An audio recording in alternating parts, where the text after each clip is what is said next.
Per- Perfect. Well, welcome everybody to another Michael's Community Classroom. Since this is Crochet 101, it's probably the first time that you're joining us. My name is Allie W. I'm from Yarn Inspirations, and I'm here today with Tamara Kelly of Moogly Blog, and she is going to be teaching Crochet 101. Throughout the class, if you have any questions, we'll try and get to as many as we possibly can, but with a lot of you in here, we might miss some. So we will try and get to as many as we can. Drop your questions in the chat, and I will be helping Tamara get through those as we go through class today. I think that's about it from me. So if you have, again, if you have any questions, my name's Allie W, and we'll try and get to as many as we possibly can today. I think we're ready to hand it over to you, Tamara. All right, great. Thanks so much, Allie. Hi, everybody. I'm Tamara Kelly from Moogly, and I crochet for a living. So today I want to talk to you about crochet. It is a really fun hobby, and it is ultimately pretty simple to get started. There's only really two things you absolutely have to have, and that's yarn and a crochet hook.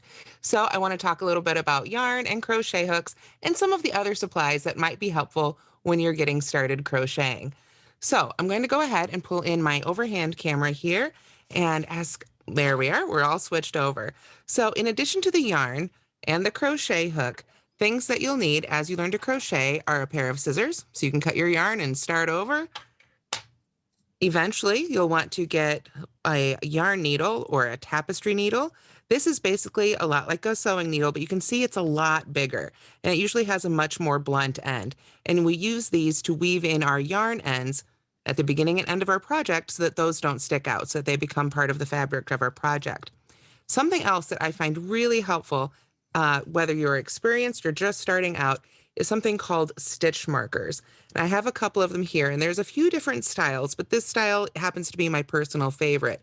You can see they're kind of like great big safety pins. So if you don't have these just starting out, you can substitute with safety pins or even paper clips. If you can go ahead and just slide those right into your stitches. And you can use these to mark the stitches that you make. And for example, you can use them to mark the sides of your project so you know you get those even sides. This will make sense as we go on, but I just wanted to show you some of this equipment first. So right now I'm going to set these things aside and let's talk about the yarn itself. There are tons of different types of yarn, as I'm sure you're aware, and it comes in lots of different sizes. To learn how to crochet, what you want to look for is something like one of these. And what's similar about these yarns, you can see they're actually very different. They're made of different materials, but they're smooth and they're solid colored. So what do I mean by smooth? You can see the individual strands of yarn. And this one I really love in particular for this, that you can see each individual strand of yarn really quickly. Now, in contrast, a fuzzy yarn, I brought over a couple examples here just so you can see what I mean by that. Fuzzy yarns like these are a lot of fun and can make really fun projects, but when you're learning how to crochet, they're really difficult to use because you cannot see those stitches as you're making them, and you can't see the details of the stitches that you make and the different parts of the stitch. So these are a lot of fun, like I say, but you'll want to save these for later when you've got some experience crocheting. So then when you pick out your nice smooth yarn, whichever one it may be, what you want to do is turn it over, and I want you to look for a couple of things right away. Let me bring this a little closer to the camera here. You see right there that little 4 inside what looks like a tiny skein of yarn? That's what it is. And this tells us that 4 and medium right above it, this means it's a medium weight yarn. And that is a great one to start out with. You want a 4 or a 5. This one right here is really smooth. This one is a 5, so it's a bulky, it's a little bit bigger. But if you start going down to 3s and 2s and 1s, that yarn will get smaller and smaller and smaller. And again, great for making certain projects, but when you're learning how to crochet, you really want something that's big enough for you to see. So once we've got the yarn picked out, then it's time to get the hook that's going to go with it.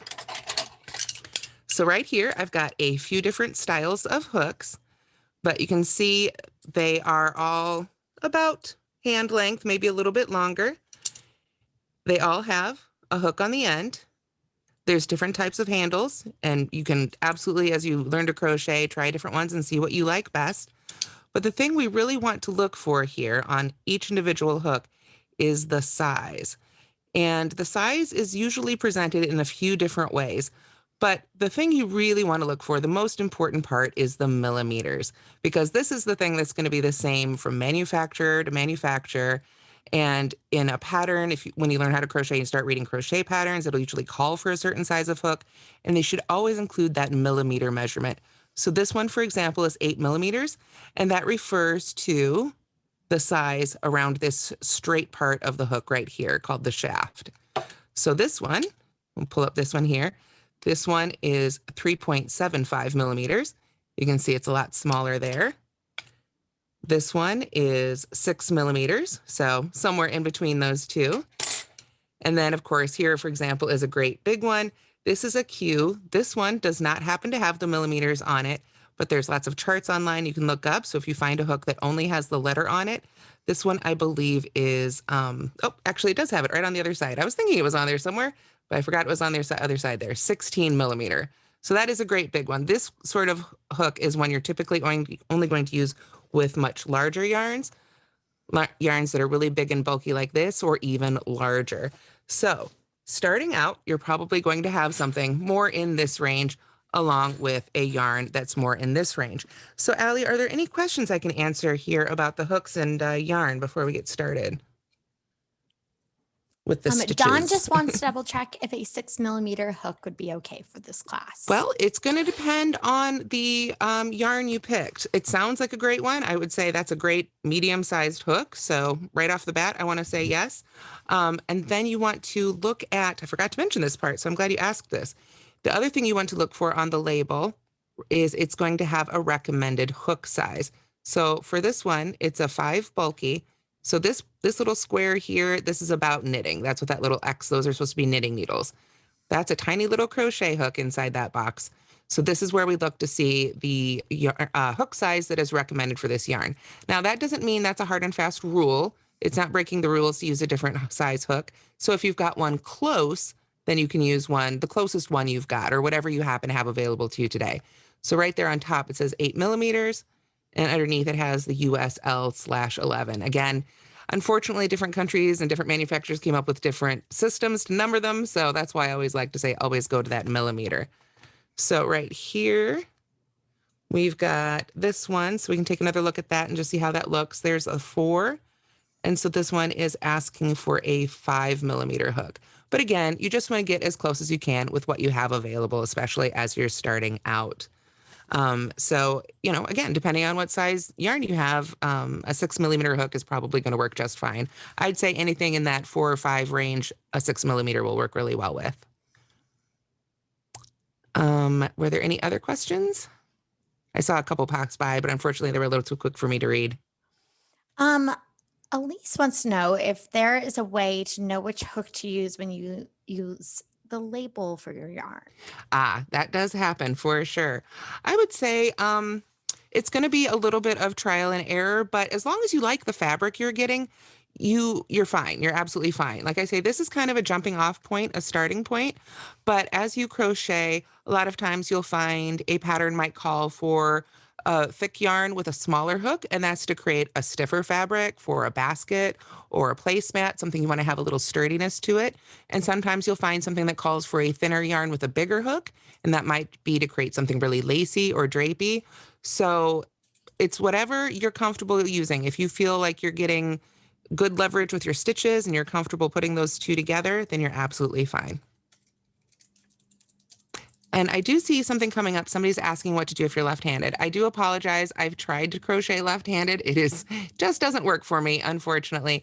But I do have left-handed videos on the Moogly YouTube channel for the basic crochet stitches.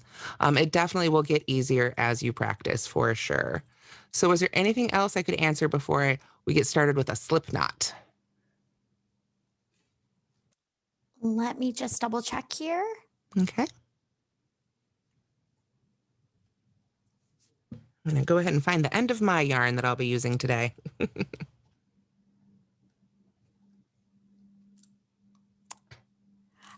I think we are probably all set. I do see Okay. some questions here, and I will get to your questions individually if we haven't gotten to them yet, everyone. Okay, great. The letters are just another, I saw one little question pop up. The letters for the US, like L and 11 and all those are just other just systems of numbering the hooks or measuring the hooks. The US liked to use letters. At one point, they introduced these numbers, which have nothing to do with the millimeters. So that's why I say always just look for those millimeters. So I'm going to go ahead and set these aside and get started on with the actual crocheting. So I'm going to go ahead and use this larger hook here because this happens to be the one recommended for this yarn. You can see it's a nice and smooth yarn here. So let's see. Yes, the larger hook that I just came up with, the bulky weight yarn, that should be fine as well. So when we get started crocheting, we need a way to attach the yarn to our hook and create that first loop. So what we usually do, and this part is not usually included in a pattern, it's sort of implied, we start by putting a slip knot in the yarn. And when we do that, we want to come in at least 6 inches or so from the end of the yarn, because we're going to leave this little tail end here, that's what we'll weave in with that yarn needle at the end so that our stitches don't come undone. So to make a slip knot, you take that tail and lay it over to create a loop, like so. So let me pull that out straight and do it again. Wherever you want that slip knot to be, we're just going to pull over that tail end there to create a loop, okay? Then we want to move that tail end under the loop, right there. Then what we're going to do is I'm going to grab that tail end, reaching through the loop to do so, and pull up on it. At the same time, I'm going to pull down on that tail, or rather just hold on to that tail and my yarn so that it doesn't come undone. So I'm going to keep pulling here and pulling up on that loop to make it smaller and smaller and smaller. There we are. And that is a slip knot. And one of the reasons I believe it's probably called that is because when we pull on that tail end, it just goes away. So let's do that again. We've got the tail of our yarn. We're coming in at least 6 inches or so. If you're using a great big thick yarn, you'll probably want to go even further than that.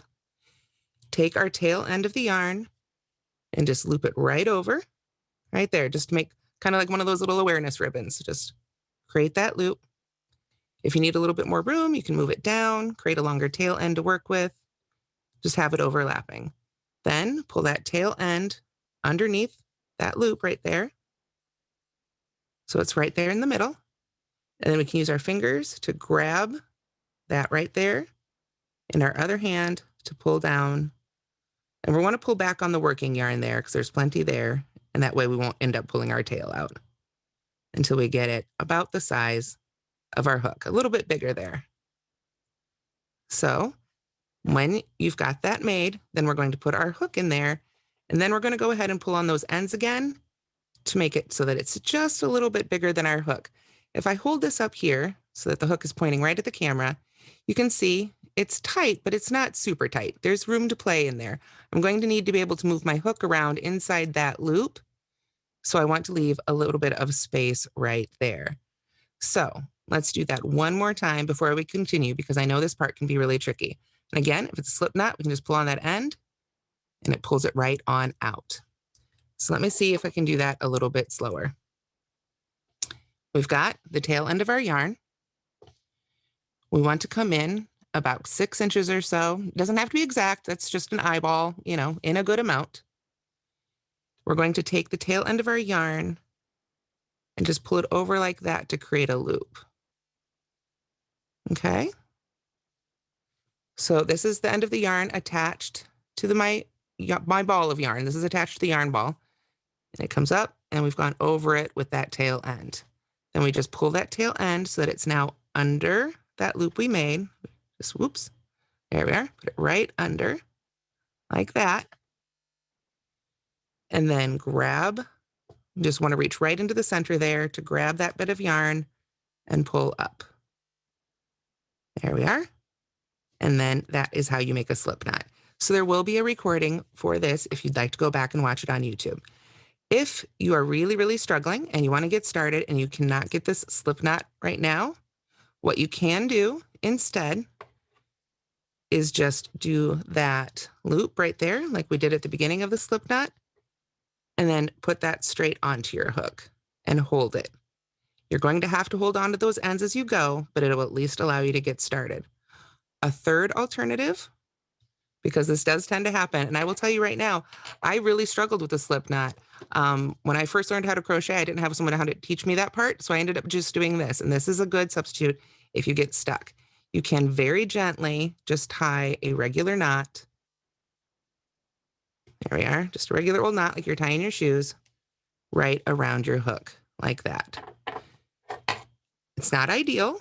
The slip knot's better, but if you need to, that will allow you to get that yarn on your hook and start crocheting.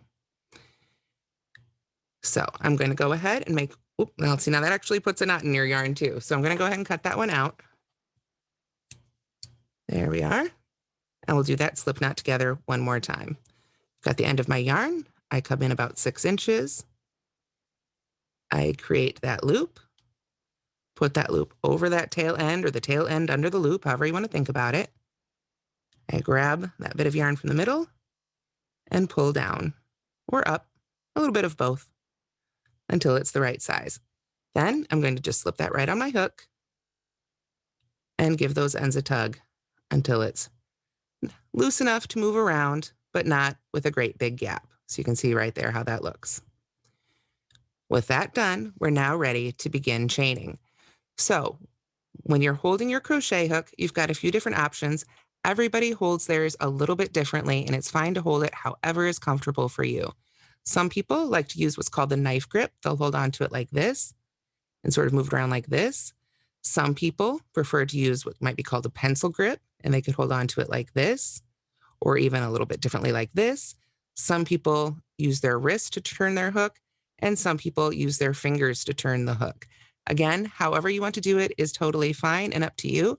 I tend to switch back and forth a little bit, which tends to ease fatigue on my hands, but everybody's got their own favorite way to do it. So however you want to hold on to it, if you want to experiment with that as you go, that's totally fine. So what I'm going to do now is I'm going to do what's called chaining. And chaining, when you come across it in a written pattern, is abbreviated CH. And it's how most patterns will start out. Not all of them, but most of them, especially the beginner ones. What we want to do is we want to do what's called a yarn over.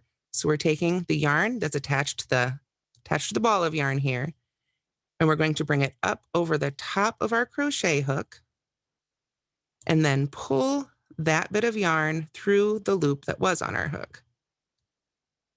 Just like that. And that right there, what's now hanging off our hook, is called a chain. That is our first chain. And don't worry, I'll be doing that a whole lot more. If you don't like your chain, just like your slip knot, you can just pull it right back out, right back down to our slip knot. So I'm going to reinsert my hook. And I find when I'm making chains, it's a lot easier if I put a little bit of counter tension on that yarn by holding on to that little tail end with these fingers right here. And just like holding the hook, everybody's going to hold their yarn a little bit differently. The way I like to do it is to run it over my first finger and then down along the inside of my other fingers. Then those fingers are free to hold onto that tail and create a little bit more tension in the yarn as I stitch. But again, just like holding the hook, you can play with whatever feels comfortable for you. So I've got some tension there with those fingers. I've got a little bit of tension on the yarn that's attached to the ball with those fingers as well. So then I yarn over, bringing that yarn over the hook and pull it through that loop. And that is one chain. We don't count that loop that's on our hook as a stitch. It's the working loop, but down here, what we've made, this is the chain. So let's make a few more. I'm going to yarn over again. I want to bring my yarn from the back up over the top of my hook and then pull it through. Over the top of the hook and pull it through.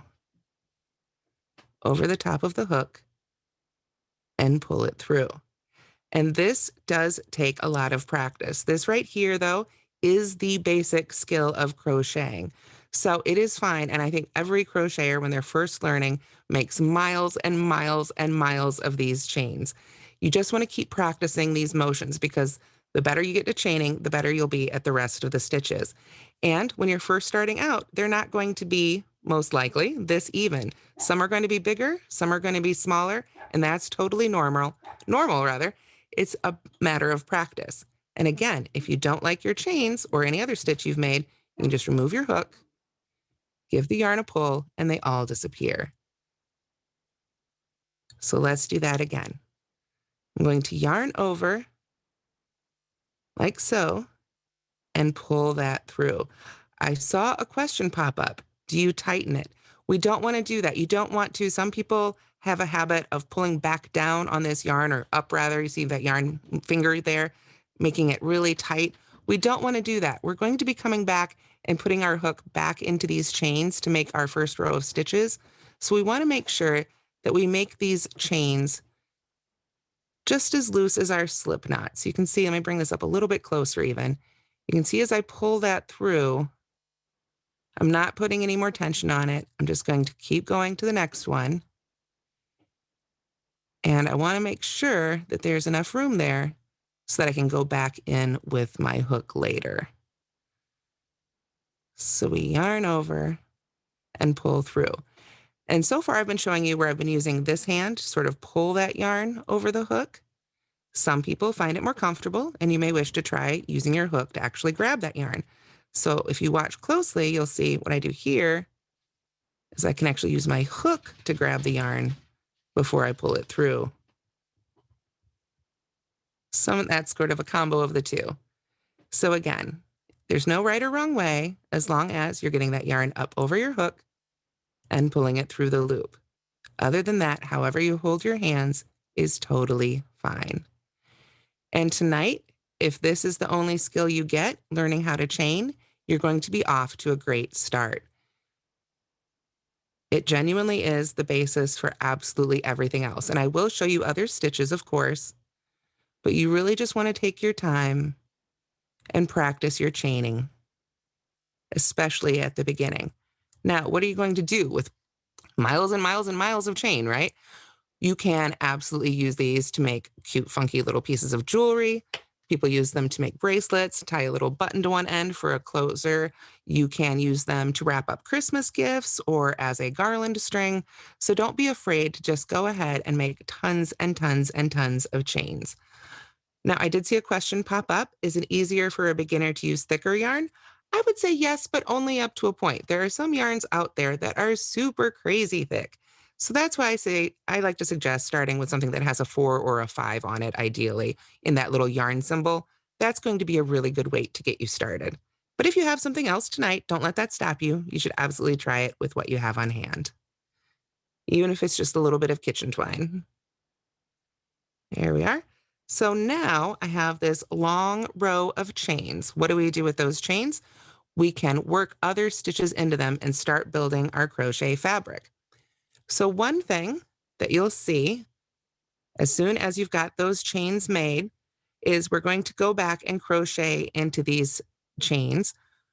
So we're making a turn, and more often than not every time, but more often than not, you're going to be skipping 1, 2, or 3 of these chains and working your first stitch into the chain after that. That 1, 2, or 3 chains that you skip are called the turning chains. And what they're going to do is they act like a little ladder. So we're starting out on the ground floor here, and we're going to be building our crochet fabric as we go up. So we need to have a little ladder like that gets us up to the height so that we can make those stitches as we go across. So I did see a question pop up, how do you count your stitches? And that's a great question, and we'll go ahead and look at them now. Counting stitches or chains, the best way to look at them is to look for these V's. This is the top of our chain, and this is what the top of stitches will look like as well, a series of nested V's. On the underside of the chain, we've got these series of humps. If I turn them sideways, I always like to think of those as the little Loch Ness monster humps, sort of popping up out of the lake, right? So we've got the nested V's on the front of the chain, and then we've got these little line of humps on the back. So what you can do when you count your stitches, you can either count each V or you can count that little center hump. So 1, 2, 3, 4, 5, and continue. Or from this side, from this side, we've got 1, 2, 3, 4, 5. So those are the things you want to look for as you count your stitches. And that can be really difficult to see at first, which is why we recommend using a smooth yarn and not a fuzzy yarn. And it also just plain takes practice. It genuinely, I remember starting out and being very confused sometimes about which stitch was which, but that's really, as you look at it, and as you crochet, really pay attention to the shapes of the stitches you make, and that will help you be able to basically read your stitches as you go. Again, you do not count the loop that goes on your hook. That's a little different than knitting. So if we have any knitters here, you're probably used to counting what's on your implements there. With crochet, we don't count the loop that's on the hook, just the things that are already basically made. This one doesn't count. This is our little working loop. So let's start with something called a single crochet. So in a crochet pattern, that would be abbreviated SC for single crochet. A single crochet generally uses a turning chain, our little ladder there, of just one chain. So we want to skip the chain closest to the hook. So again, that doesn't count the loop that's on the hook. It's this chain right there. You do count the very first one after the slip knot, and then everything right up to the hook, but not the one on the hook. When you work into the chain, you can absolutely work into any part of the chain you like. The main thing is to be consistent. You want to do the same thing all the way across. So some people like to work under those top two loops of the chain. So they would skip that first V right there. There's the left bar and the right bar right there. You can see how they nest into the one beneath. And then you would insert your hook. Don't let that loop fall off your hook that's already on there, but insert your hook under both of those loops of the next chain. So there's the one on the right, and there's the one on the left, like so. So you can put your hook in that way, or pull that back out. You can flip it over, and this is my personal favorite. Look for those Loch Ness humps there on the back. Skip the one closest to your hook, find the next one, and insert your hook just under that one. Now that hook has actually gone through the exact same space because those top two loops are on the other side. So we went into the exact same space. We've just flipped it over to go into a different part. And for whatever reason, it seems like going under just this one loop, even though it's the exact same spot, is a lot easier. But if you like it the other way, absolutely practice both ways and do it the way you like. I'm going to go ahead and show it going under this back hump because, like I say, for whatever reason, it just seems to be a little bit easier. The other thing I like about doing it this way is that after you have crocheted your first rows, you end up with a really nice finished edge of V's here that will look the same on the top of your project or on the bottom here of your project as it does on the top. So that's another reason I like to do it. So let me go ahead and pull my hook out and we'll go ahead and do that together. Let's go ahead and make our first single crochet. I'm going to work into the back. So I'm going to look for that first one right there, skip that one, look for that next hump right there, put my hook right under that hump, and then I'm going to yarn over again. So again, I want to bring my yarn over the top and in front of my hook, use the hook to pull it up through that loop. Now we have two loops on our hook. I'm going to yarn over again and pull through both of those loops. And that was a single crochet. And if we look at the top of that single crochet, there is that V again. So that is one single crochet. So to continue on, we look for that very next hump. And this, like I say, this does take time. Go ahead and look at your work, see where that previous stitch went, follow that line down and find that next one. Insert your hook right under that loop. Yarn over again. Pull this bit of yarn through that loop.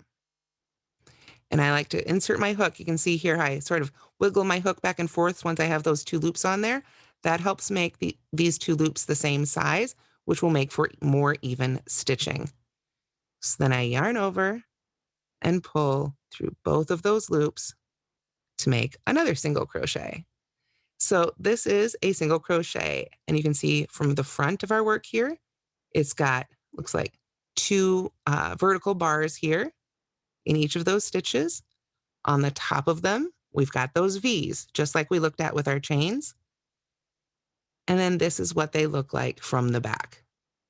It looks a little bit like a mess and like a whole bunch of pieces of yarn, but I just want to show you what that looks like. Let's go ahead and make a couple more of these together. I'm going to find that last stitch and then come so I can find the very next chain. Go right under that loop, yarn over, pull the yarn up through that loop in the chain, yarn over again, and pull through both of those loops to finish the single crochet. I'll do one more and then I think I'll ask for questions here. So I'm sure you've got some. We find that very next stitch, yarn over, pull the yarn through that stitch, yarn over, and pull through both of those loops. Okay, so there is our little row of single crochets that you can look at. Allie, what can I answer for people? So there is a question here on if you can show what it looks like when you do your first row from the V side rather than the back loop. Absolutely. Let's go ahead and do that. Now, again, just like our chains and stitches and even our slip knot, we can always take our hook out and pull to get rid of those stitches we don't want. And I know when you're first starting out and you make a little piece of fabric, it can feel really hard to pull those back out because look what you just did. So you don't have to. You can cut it off and set it aside and start a new swatch. But if you only have a little bit of yarn and you want to keep pulling it out, you can absolutely do that. So now we're right back down to all we have are our chains. So now we're going to start our single crochet row from the V side. I'm going to skip that first V that's closest to my hook. I can see this is the loop that's on my hook, and it is nestled right inside that V right below it. So that's the chain we skip, and I want to come down to that V right below that, the second to the last one we made. So then I would go under both of those loops, like so. Okay, there we are. So now we've got the two loops on top. That one loop that we were going under before is now on the bottom. And then just as before, we yarn over, pull up under those two loops, give it another little wiggle, pull up on those loops a little bit because we want to make sure our stitches are big enough to get back into for more stitches. Yarn over again and pull through both of those loops. There we are. If you're having trouble, if you find that your stitches or your chains are really, really small and difficult for you to work into, and you have more than one hook available to you, you can try using the larger hook to make those chains and then switch to the smaller hook to make the single crochet stitches. It's just a little bit of a workaround as you're getting started and your gauge isn't quite as even as you'd like it to be yet. So to continue on down these, then I would look here and say, okay, I've made a stitch. Oh, it froze for a second there on my end. Sorry about that. So I've made a stitch in this chain. So then I want to come to the next one. I just come right down here, look for that next V right there on top. I'm going to go under both of those loops. Sometimes I use my other hand there to help sort of poke it through. You can go one at a time. It doesn't have to be one smooth motion. There we are. So now I've got my hook under both of those two loops. There should just be one from that stitch on the back there. Well, there was the working loop, and then that's the bottom of that chain. So then I would yarn over, pull through that stitch, pull that loop up a little bit so they're nice and the same height again, yarn over again, and pull through two. So the actual stitch is the same. We're just going into a slightly different part of the chain. I'll go ahead and make a couple more. Here's our next chain. So we want to go ahead and go under both of those loops. There we are. Yarn over with our yarn, pull it on through. And you can always don't be afraid, give your fabric a tug if it's bunching up on your hook.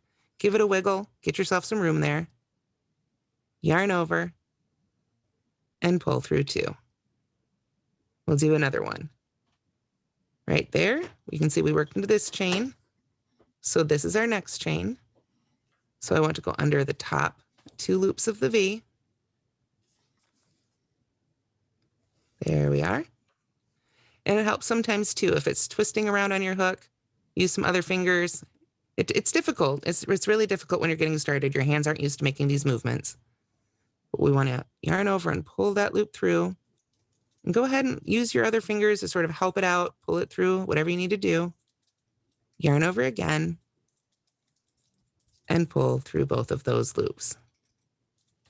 All right.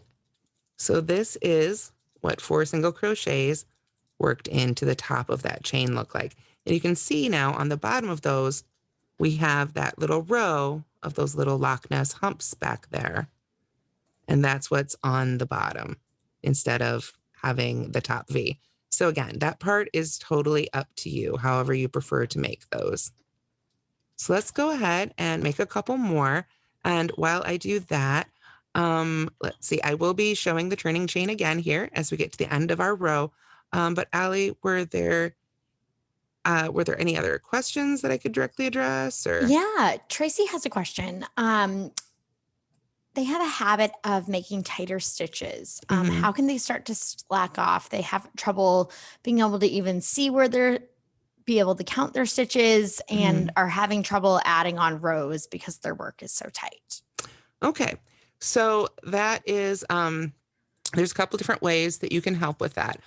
You can try using a bigger hook with the yarn you're using. That might help you, especially when you are making the beginning chain, because that is a really easy thing to accidentally make too tight. That's definitely something I know I struggled with as well. The other thing you really want to do is try and, this is going to be off camera a little bit, but try and really relax your shoulders, bring them down from your ears. I think we tend to tense up a lot, especially when we're learning a new skill with our hands. So the more you relax your arms and your shoulders, the more your hands will relax. And that will help you open up your stitches as well. The other thing is, it depends on how you're holding your yarn in your non-hook hand as well. You don't want to be, pulling with an iron grip. The harder you're pulling with this yarn, the smaller each one of these stitches is going to be. It's really creating a lot of tension right there. It's going to shrink each one of these stitches as I make it. What you want to do is really try and relax that yarn. Let your finger just guide it. Have just enough tension to be able to make the stitch. So you can see here, it's pretty loose right now. I'm not really adding any tension to it. In fact, I could even drop that as I put my hook into that next stitch there. Let me get under those top 2 loops. There we go. So now it's under those top 2 loops, and I'm not putting any tension on this yarn at all. I'm going to yarn over with it. I'm going to have to put a little tension on it, I think, just to be able to get it to pull through, but not really. So now I still haven't put any tension on that yarn. You can see it's nice and loose there. It's loose on the hook. So then I can yarn over and add just enough to pull through those loops. And that should be a nice loose stitch for you to be able to work into again later. And again, that was another single crochet. So that's really the big thing. You want to make sure that you're not pulling on this yarn too hard while you're making the stitch or afterwards. If you've finished that stitch and then you yank again, that tightens up that stitch as well. So somebody I saw just popped up asking, are you able to go straight through the V for the foundation row? Again, yes, you can work into whatever part of that chain you like. You just, as you practice, want to try and be consistent in an individual piece. You can practice, as you're learning, practice, do all kinds of different things, try them out. Here is that top V again. If you are finding it easier to go under just the loop that's further away from you, you see when we hold it up this way, there's that V, there's the front loop that's closest to you, the back loop that's furthest away. If you find it easiest just to go under that back loop, when you make your chain, you can do that too. Whatever works for you. Just yarn over, pull the loop up and through, and then yarn over and finish the single crochet. So whatever part of the chain works for you is fine. Just try and be consistent on each project, And then you should absolutely experiment and see which one gives you that little bottom edge that you like best. I'll show another one of those. We're just going to go right under that back loop, yarn over, pull that loop through the stitch. So we've got 2 loops on our hook, yarn over again, and pull through. If you yarn over from the opposite direction, bringing your yarn up and over your hook this way, so from the bottom front over to the back, then it twists your stitches and creates a different look. Recently, some designers have started doing yarn unders for specific effects, but generally speaking, if you're just following crochet instructions or making the stitches the way they're meant to be made, then you want to bring the yarn up over the top of your hook. It is pretty rare that you would run into a pattern that would call for you to do it the other way. So, oops, making other stitches here just mindlessly while I was thinking, are there any other questions on this one? Let me just double check here. Okay. While Allie looks here, I'll point out now that we've got a few single crochets made, then we can take a look not only at the anatomy of how they look from the front, but there is that row of V's. So to count your single crochets, I'm not going to count that one I skipped, that little chain there, because that was our turning chain. It does not count as a stitch. We want to look at the V's at the top of the row. So we've got 1, 2, 3, 4, 5, 6, 7, 8, 9 single crochets that we have made.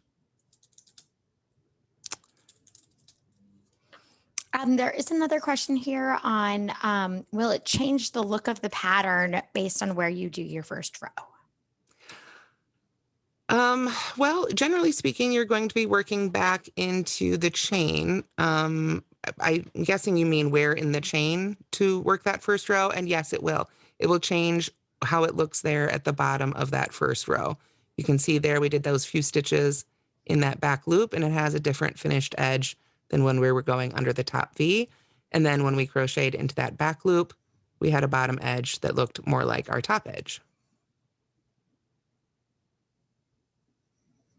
Annette has a question here. She says, you don't appear to end the stitch with another slip stitch. I've always done it that way, which is correct. I'm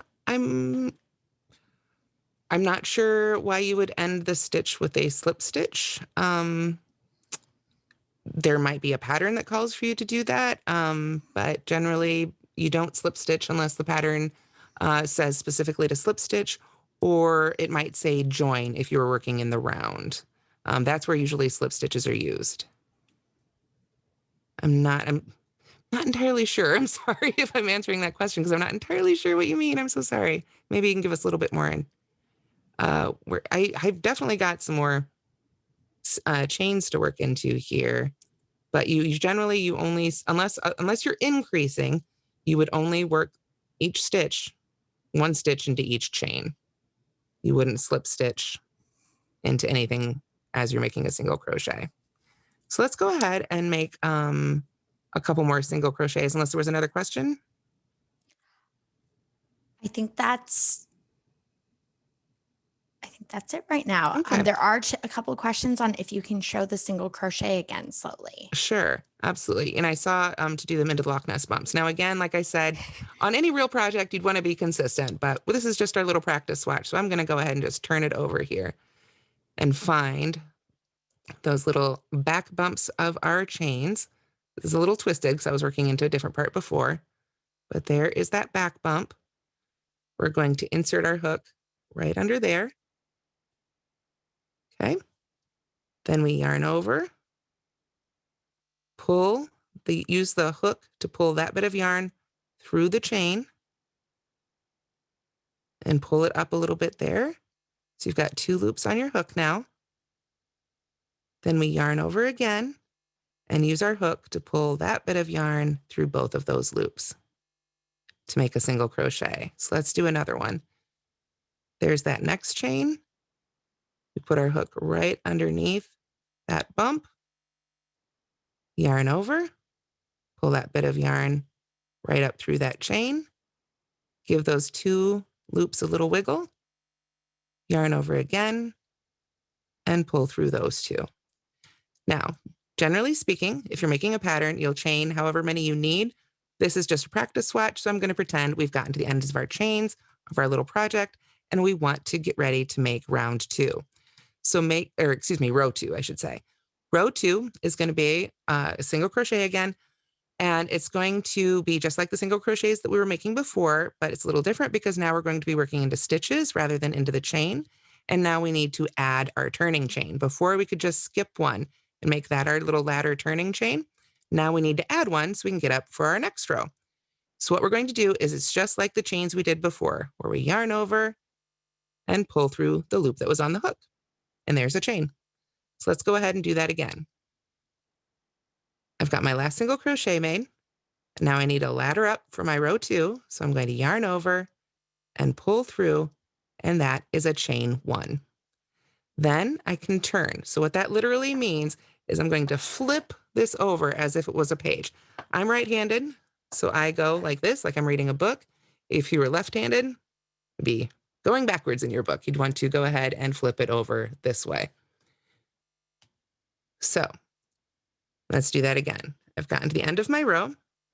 I've chained 1 for my little ladder, and I'm going to turn it over like the page of a book. Now, you can see it's starting to turn and twist a little bit on me there. It wants to do that. That's very normal. We want to just kind of use our hands to straighten it out and take a look at what we're working with here. We have all our single crochets here, and they have those top 2 loops, that V that I showed you at the top that we would use to count our stitches, the same thing we did when we made our chains.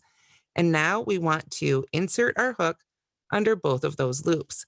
And when we do that, let's get real up close and personal with this stitch here.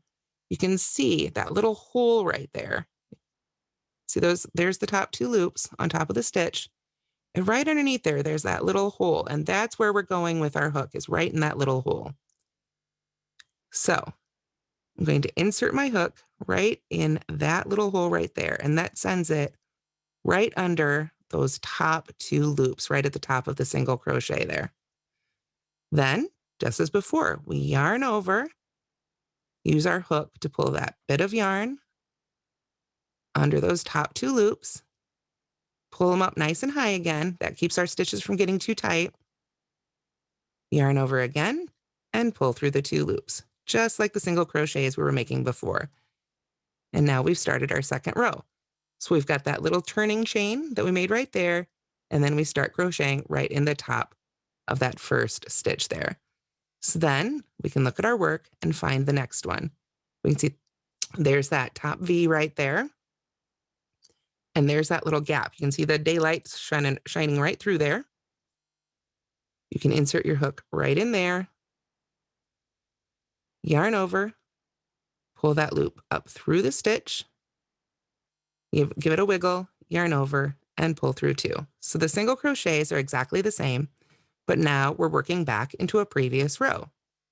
And row 2 here is exactly the same as rows 3 and 4 and 5. As long as you're single crocheting, you can keep adding more and more rows. But you want to make sure, unless your instructions tell you otherwise, that you get under both of those top 2 loops now. When we're making a standard single crochet or other standard stitches, we work under both of those top 2 loops of the stitch below. So we only have 10 minutes left. So what I want to do now is show you a couple of other stitches that are just variations on things we've been doing so far. You saw, I hope, how those chains were able to build into single crochets. It's all the same moves, but now we can combine those moves in a couple different ways to make other stitches. So a stitch that's slightly taller than the single crochet and is many people's favorite is called the half double crochet. A super weird name, I know, but that's what it's called. So to make a half double crochet, before we insert our hook into any stitch, we're going to yarn over and hold that just like so on our hook. So we've got our working loop, and now we've got a yarn over, and now we're going to insert our hook into that next stitch. Again, I just want to look for that little bit of daylight right there and make sure I'm getting under both of those loops of the stitch below.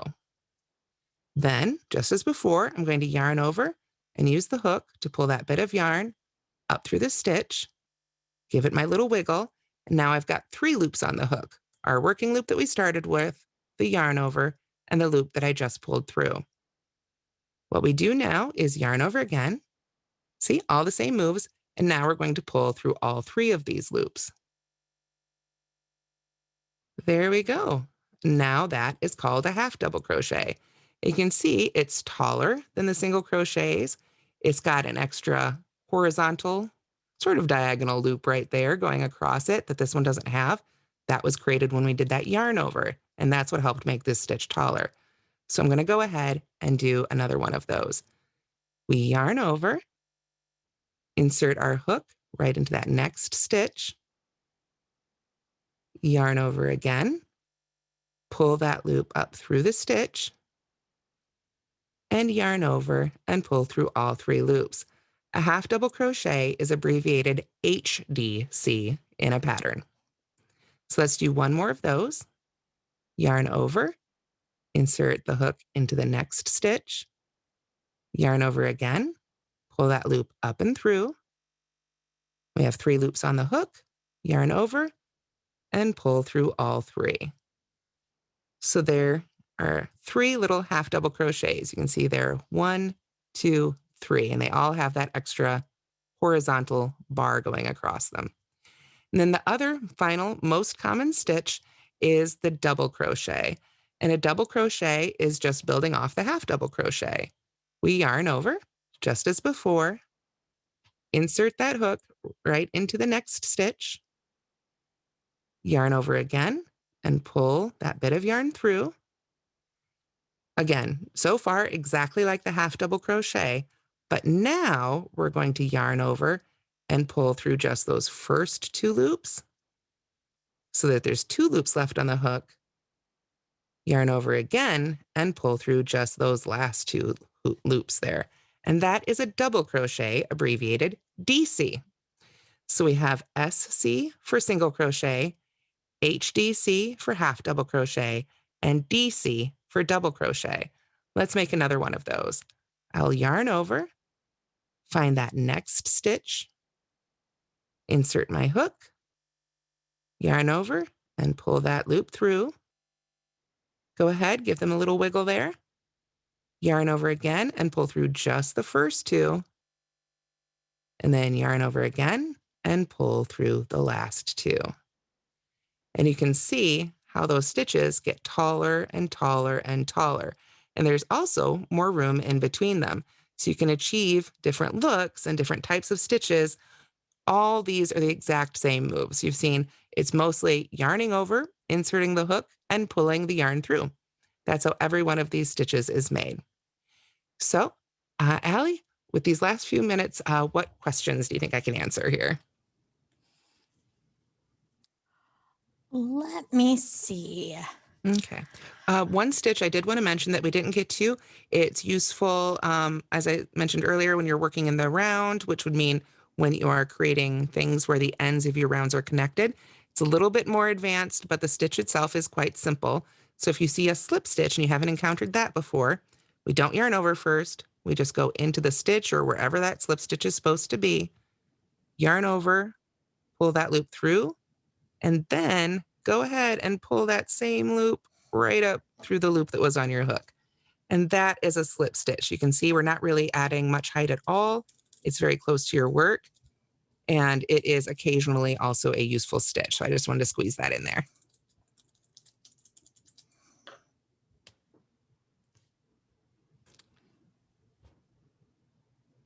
So, okay. Just a question here on if you could show one more time how to start a new row from here. Sure, absolutely. If we were going to start a row of single crochet, we would want a turning chain of 1 because these are our little short stitches. If we wanted a row of half double crochet, this is when opinions get divided. You could do 1 or 2, it's up to you. And if you are doing a row of double crochet, it would be a turning chain of 3. So again, we chain just like we were chaining before. Even though we did other stitches, we can go right back to chaining. Just yarn over and pull the loop through.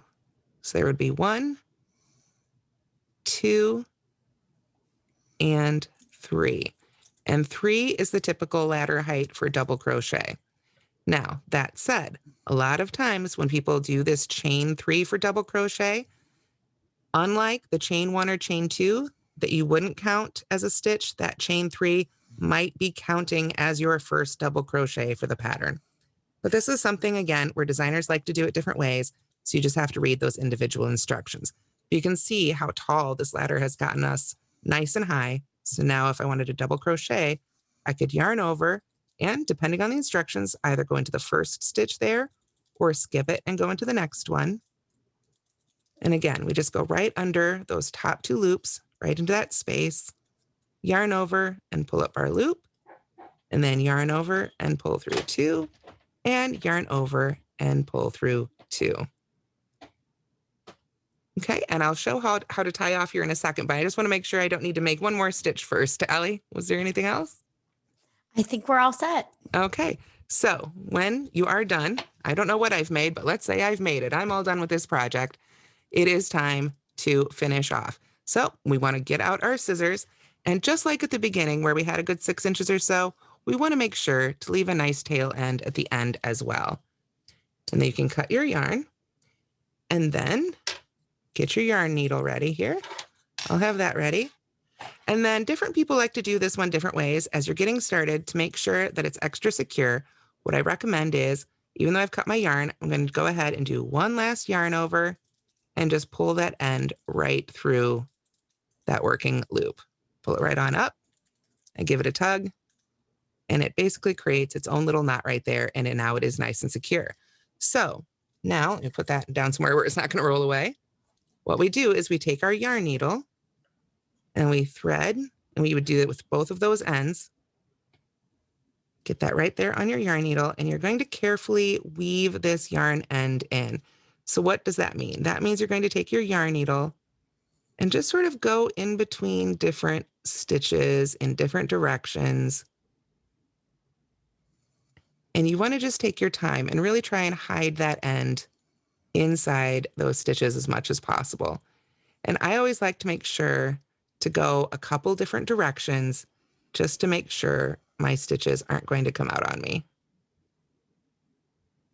So you can weave in for that whole 6 inches if you like, or weave in until you feel really secure. And then if you feel like, okay, that's not coming out on me, I feel good about it, you can take those scissors again. And you want to do this really carefully. You don't want to accidentally cut any of your stitches, but just try and pull that yarn end up a little bit there and cut relatively close to your project.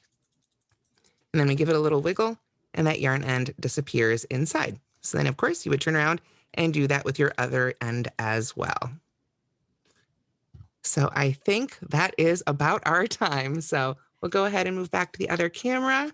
And I just want to say thank you all so much for joining me. I know we had a lot of questions pop up about left-handed. I think Allie put the link to the YouTube in the chat there. My channel is Moogly, and through the miracles of technology, I do have left-handed video tutorials. Unfortunately, I can't do it in person, but thanks to YouTube, they are out there. So you can check those out if you need them. Fantastic. Thank you all so much. And just a reminder that this recording will be available in 24 hours. Absolutely. And I just want to say too, as beginners, feel free to use that YouTube icon when you watch the recording to really slow it down or speed past the parts you have already watched, but you can really manipulate that video speed to help you out too. So thanks so much for joining us, everybody. Have a great night. Thanks, everyone. Have a good one.